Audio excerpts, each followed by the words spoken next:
Snow drifted lazily over the city skyline, the kind that softened even the hardest edges of glass towers. Inside a sleek rooftop restaurant, the glow of Christmas lights reflected off champagne glasses and designer heels. Ava Bennett sat at the head of the table, poised and perfect, her laughter precise and practiced. She didn't need mistletoe or magic. She had control over her company, her image, her future. Love, she often said, was just another business deal people failed to manage. Her friends didn't see it that way. You can conquer boardrooms, but not a dinner table? Teased Nora, her oldest friend, swirling her wine. Come on, Ava, one blind date. It's Christmas. You work too hard. Ava rolled her eyes, smirking.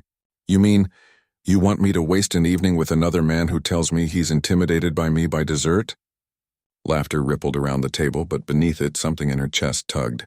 Maybe it was the carol playing softly in the background, or the couple at the next table sharing dessert from the same spoon. Maybe it was the champagne, loosening her walls just enough for the loneliness to slip in. Nora leaned closer, eyes twinkling. It's just a dare. You never back down from one, unless you're scared. Ava raised an eyebrow, her competitive streak sparking instantly. Scared of what? A stranger? Of feeling something, Nora said quietly. The words landed heavier than she expected. Ava looked out at the city, thousands of lights blinking like chances she'd never taken. She thought of the last time she'd let someone in, how work had swallowed every heartbeat that wasn't ambition. A part of her wanted to scoff, to call for the check and end the conversation. But another part, small, fragile, hidden, whispered, what if? She turned back, her tone lighter than her thoughts. Fine, one date. One Christmas dare. But if it's terrible, you're buying me a new pair of heels. Deal. Nora grinned, already typing into her phone. Ava smiled too. But when she looked out the window again, watching snow fall over the dark streets below, she couldn't shake the strange pull in her chest. As if somewhere beneath that same winter sky, someone was waiting for her and didn't even know it yet. The smell of pine and cinnamon filled the small cabin as the fire crackled softly in the hearth. Luke Matthews wiped sawdust from his hands, stepping back to admire the tiny wooden reindeer he had just finished carving for his daughter, Emma. Her laughter echoed from the living room, where she sat cross-legged in front of the Christmas tree, arranging ornaments with serious concentration. Daddy, this one goes on top, she announced, holding up a star that was slightly too big for the little tree.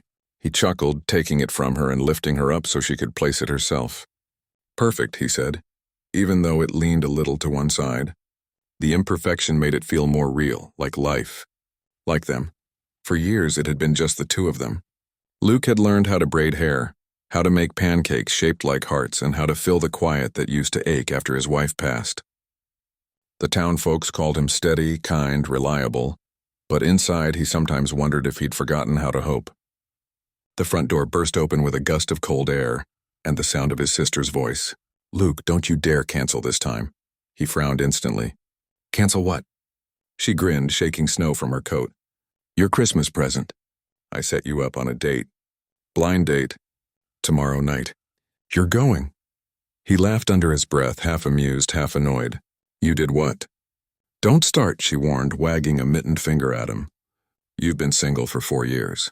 Emma needs to see you smile for someone other than her or your hammer. Luke crossed his arms, trying to sound firm. I don't need love? She cut in, eyes softening. No one needs it until it finds them. He looked down at Emma, who had been listening the whole time, her little face lit by the fire. Daddy, she said, tugging his sleeve. Maybe Santa's bringing you someone to love this year. Her innocence cracked something open in him. He smiled weakly and brushed a strand of hair from her forehead. Maybe, sweetheart, but only if Santa knows how to handle stubborn carpenters. His sister clapped her hands triumphantly. It's settled. Tomorrow night. 6 o'clock. Wear something that isn't plaid. As she left, Luke stood by the fire staring at the flickering light. The cabin felt too quiet again. He reached for the half-finished reindeer on his workbench, turning it over in his hands. He didn't believe in fate, not really, but for the first time in years, he let himself imagine what it might feel like to open a door and find someone unexpected standing there. Snow whirled like powdered glass across the empty country road, erasing everything behind and ahead. Ava gripped the steering wheel tighter, her pulse quickening as the tires skidded on another patch of ice. The car fishtailed, headlights slicing through the white blur, then a sudden crunch, a jolt, and silence. Her heart slammed in her chest as the engine sputtered and died. For a long moment, she just sat there, her breath fogging the windshield, disbelief tightening her throat. Perfect, she muttered, hitting the steering wheel once in frustration. The city's glow was far behind her now, just endless dark woods and the whisper of snow against metal. She checked her phone, no signal. Her power bank dead, her designer heels useless against the cold. The wind howled outside, a sound so lonely it felt like it could swallow her whole. Ava wrapped her coat tighter, debating whether to stay put or start walking. But then, through the curtain of snow, she saw it, a faint golden glow in the distance. It flickered, steady and warm, like a promise. A cabin, maybe.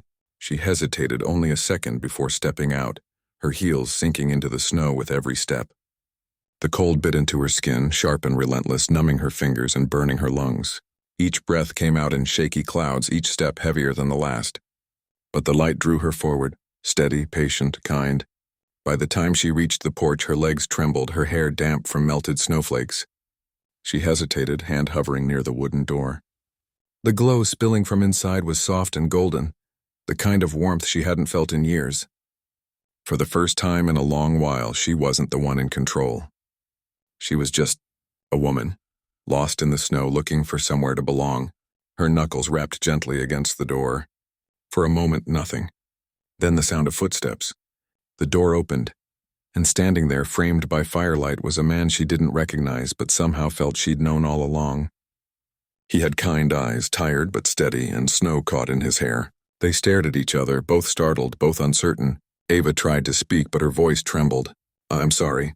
My car. I think I'm lost." He didn't answer right away. His gaze softened as if something invisible clicked into place. Then quietly he said, "You're not lost. You just found the wrong door. Or maybe the right one." From somewhere inside, a child's voice called out, "Daddy? Who is it?" The man's lips curved into a faint, wondering smile. "Come in," he said, stepping aside. "It's too cold to be out there alone." And as Ava crossed the threshold into the warm, glowing room, she didn't realize she had just stepped into the story she'd been missing her whole life. The warmth hit her first, a rush of heat and scent, wood smoke and cinnamon and something faintly sweet like cookies cooling on the counter. Ava stood in the doorway, trembling from the cold, her breath catching as her eyes adjusted to the soft glow of firelight. The cabin was small but alive, the kind of cozy that felt real, not curated for show. Luke gently took her coat, his fingers brushing hers. "You're freezing," he said quietly, guiding her toward the fireplace. "Sit, I'll get you something warm." She nodded, too cold to protest. The couch creaked softly as she sank into it, thawing slowly. Every nerve seemed to wake up at once, the sting of the cold fading, replaced by a deeper, quieter ache. She hadn't realized how long it had been since anyone had looked at her with simple concern, without expectation or calculation. A little girl peeked from behind a wooden table, clutching a plush reindeer with one missing ear. "Daddy?" she whispered. Luke smiled softly. "It's okay, honey." She got stuck in the snow. The girl's big brown eyes flicked to Ava. "She's pretty," she said with solemn honesty, then disappeared behind the table again. Ava couldn't help but laugh, a soft, surprised sound that filled the small room. "Emma," Luke called, his tone amused. "You can say hi properly." Emma tiptoed forward, holding out a mug of cocoa almost as big as her hands. "I made this for Santa," she said shyly, "but you look like you need it more." Ava took it, warmth blooming in her chest. "Thank you, sweetheart," she whispered. "I think you might be right." Luke sat across from her, the firelight catching in his eyes. For a long moment, neither spoke. The world outside howled with wind, but in here there was only quiet. A strange, gentle quiet that asked nothing of her. "So," he said finally, smiling, "how'd you end up on my doorstep?" She told him everything, the dare, the date she never went to, the storm, the car. By the time she finished, she was laughing again, shaking her head at the absurdity of it all. Luke leaned back, chuckling. "Well, that's a first. Most people meet me at the cafe not because their car decided to quit halfway up a mountain. There was something easy about him. No judgment, no pretense. Just a man with tired hands and kind eyes who listened like what she said mattered." Ava found herself studying him. The rough edge of his jaw, the faint scar near his temple, the way his whole face softened when he smiled. "Do you ever think," she said quietly, staring into the fire, "that maybe life keeps giving us second chances, but we're too busy to see them?" Luke looked at her for a long moment, his voice gentle when he spoke. "All the time." A silence stretched between them, warm and full. Emma climbed into his lap and he wrapped his arm around her, his thumb tracing small circles on her shoulder.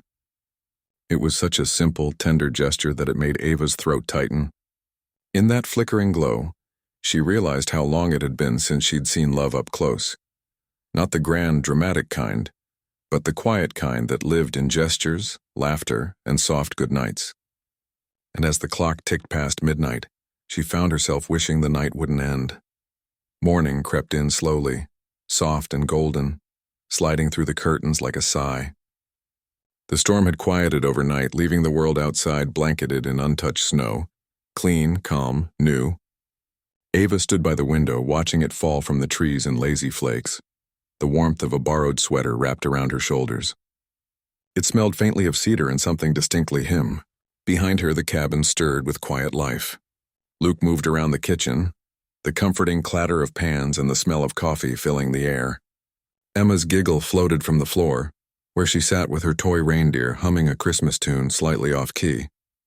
The sound made something deep inside Ava ache, the kind of ache that felt like remembering what it meant to belong somewhere. "Breakfast is almost ready," Luke said, looking over his shoulder with that same half-smile that had disarmed her all night. "Hope you like pancakes. They're a little crooked, but Emma swears they taste better that way." Ava turned, smiling softly. "Crooked pancakes sound perfect."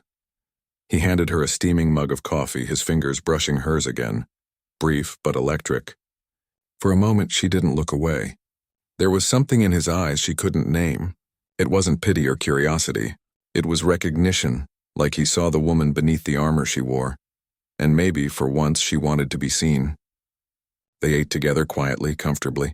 Luke told stories about the town, the Christmas parade that never started on time, the tree that always leaned, the neighbors who argued about who baked the best pies. Ava found herself laughing until her stomach hurt, forgetting about her phone, her meetings, the city skyline that used to feel like home. After breakfast, she stood at the door, her coat back on, snowflakes clinging to her hair. "I should go," she said softly, though every part of her hesitated. Luke nodded, but there was something in his expression, something almost tenderly sad. "If you're sure." A long silence stretched between them, filled only by the faint ticking of the clock and Emma's humming. Ava looked at him, at the cabin, at the warmth she hadn't expected to find on a night meant to be a joke. "Luke," she said, her voice barely above a whisper. Maybe this was more than an accident. He stepped closer, his breath a ghost in the cold air. Maybe it was a dare from the universe. Her lips curved into a trembling smile. One I'm glad I took. For a moment, neither moved. Then, without overthinking, she reached for him, and he met her halfway. The kiss was gentle at first, uncertain, but full of something real, something both of them had forgotten how to hope for. The snow fell harder outside, but inside it was all warmth and breath and the quiet promise of something beginning. When she finally pulled away, he whispered, "You don't have to go yet." Ava smiled through the tears she didn't bother to hide. "Maybe I'll stay. Just for the morning." But she didn't leave that morning, or that day, and when the city called, she didn't rush to answer. Because for the first time in years, she wasn't running toward success or away from loneliness. She was standing still, in a small cabin in the snow, where love had found her not through chance, but through a Christmas dare that led her exactly where she was meant to be.